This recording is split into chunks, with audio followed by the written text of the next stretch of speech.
Hi hello ನಮಸ್ಕಾರ. ಈ ವಿಡಿಯೋದು topic ಏನಪ್ಪ ಅಂದರೆ ಅವರೆಕಾಯಿ ಅಂತ ಹೇಗೆ ಹೆಸರು ಬಂತು ಅಂತ ಇವಾಗ ಒಂದು ಚಿಕ್ಕ ಕತೆ ಹೇಳ್ತೀನಿ, ಕೇಳಿಸ್ಕೊಳ್ಳಿ. ಒಂದು ಊರಲ್ಲಿ ಒಬ್ಬಳು ಅಕ್ಕ ಇದ್ದರು. ಅವಳಿಗೆ ಅವಳ ರಿಲೇಷನ್ಸ್ ಹೆಸರುಗಳು ಗೊತ್ತಿರಲಿಲ್ಲ. ಅವಳು ಎಲ್ಲರಿಗೂ ರೆಸ್ಪೆಕ್ಟ್ ಕೊಡುತ್ತಿದ್ದಳು. ಒಂದು ದಿನ ಅವಳ ಮನೆಯಲ್ಲಿ ಫಂಕ್ಷನ್ ನಡೆಯುತ್ತಿತ್ತು. ಆಗ ಅವಳ ಮನೆಗೆ ಎಲ್ಲ ರಿಲೇಷನ್ಸ್ ಬಂದಿದ್ದರು. ಅವಳು ಎಲ್ಲರನ್ನೂ ರೆಸ್ಪೆಕ್ಟ್ ಕೊಟ್ಟು ಮಾತಾಡಿಸುತ್ತಿದ್ದಳು. ಹೇಗೆ ಎಂದರೆ ಅವರೇ ಇವರೇ ಎಂದು ಮಾತಾಡುತ್ತಿದ್ದಳು. ಹಾಗೆ ದಿನಪೂರ್ತಿ ಮಾತಾಡುತ್ತಿದ್ದಳು. ಆಮೇಲೆ ಅವಳ ರಿಲೇಷನ್ಸ್ ಹೊರಡುವ ಸಮಯ ಆಗಿತ್ತು. ಆಗ ಅವಳು ಎಲ್ಲರಿಗೂ ತೆಂಗಿನಕಾಯಿ ಕೊಡುತ್ತಿದ್ದಳು. ಅವಳಿಗೆ ಅಣ್ಣ ತಮ್ಮಂದಿರು ಇದ್ದರು.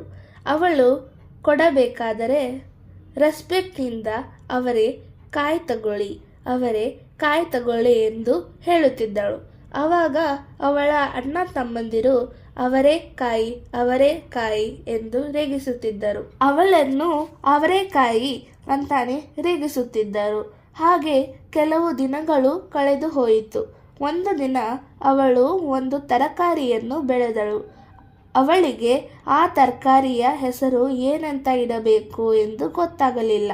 ಆಗ ಅವಳು ಅವಳ ಅಣ್ಣ ತಮ್ಮಂದಿರ ಹತ್ತಿರ ಹೋಗಿ ಏನಂತ ಹೆಸರಿಡಲಿ ಈ ತರಕಾರಿಗೆ ಅಂತ ಕೇಳಿದಾಗ, ನಿನ್ನ ರೇಗಿಸ್ತೀವಲ್ಲ ಅವರೇಕಾಯಿ ಅಂತ ಆ ಹೆಸರನ್ನು ಇಟ್ಟಿಬಿಡು ಅಂತ ಹೇಳಿದಾಗ ಅವರೇಕಾಯಿ ಅಂತ ಹೆಸರು ಆ ತರಕಾರಿಗೆ ಇಟ್ಟಳು. ಈ ತರಕಾರಿಯನ್ನು ಮಾರಾಟ ಮಾಡಲು ಶುರು ಮಾಡಿದಳು. ಈ ಅವರೆಕಾಯಿ ತುಂಬ ಟೇಸ್ಟಿಯಾಗಿತ್ತು. ಹಾಗೆ ಈ ಅವರೆಕಾಯಿಗಳು ತುಂಬ ಫೇಮಸ್ ಆಯಿತು. ಹಾಗಾಗಿ ಅವರೆಕಾಯಿ ಅಂತ ಈ ತರಕಾರಿಗೆ ಹೆಸರು ಬಂತು. ಈ ಕತೆ ಕಾಲ್ಪನಿಕ ಹಾಗೂ ತಮಾಷೆಗಾಗಿ. ನಿಜವಾಗ್ಲೂ ಅವರೆಕಾಯಿ ಅಂತ ಹೇಗೆ ಹೆಸರು ಬಂತು ಅಂತ ಕಮೆಂಟ್ ಬಾಕ್ಸಲ್ಲಿ ಶೇರ್ ಮಾಡಿ. ಹಾಗೆ ಈ ವಿಡಿಯೋನ ಲೈಕ್ ಆ್ಯಂಡ್ ಶೇರ್ ಮಾಡಿದವರಿಗೂ ಕೇಳಿ ಹೆಸರು ಹೇಗೆ ಬಂತು ಅಂತ. ಮುಂದೆ ಈ ಥರ ವಿಡಿಯೋಸ್ಗಳಿಗೆ ನಮ್ಮ ಯೂಟ್ಯೂಬ್ ಚಾನಲ್ನ ಸಬ್ಸ್ಕ್ರೈಬ್ ಮಾಡಿ, ಬೆಲ್ ಐಕಾನ್ನ ಕ್ಲಿಕ್ ಮಾಡಿಕೊಳ್ಳಿ. ಮತ್ತೆ ಸಿಗೋಣ. ಧನ್ಯವಾದಗಳು. Thank you.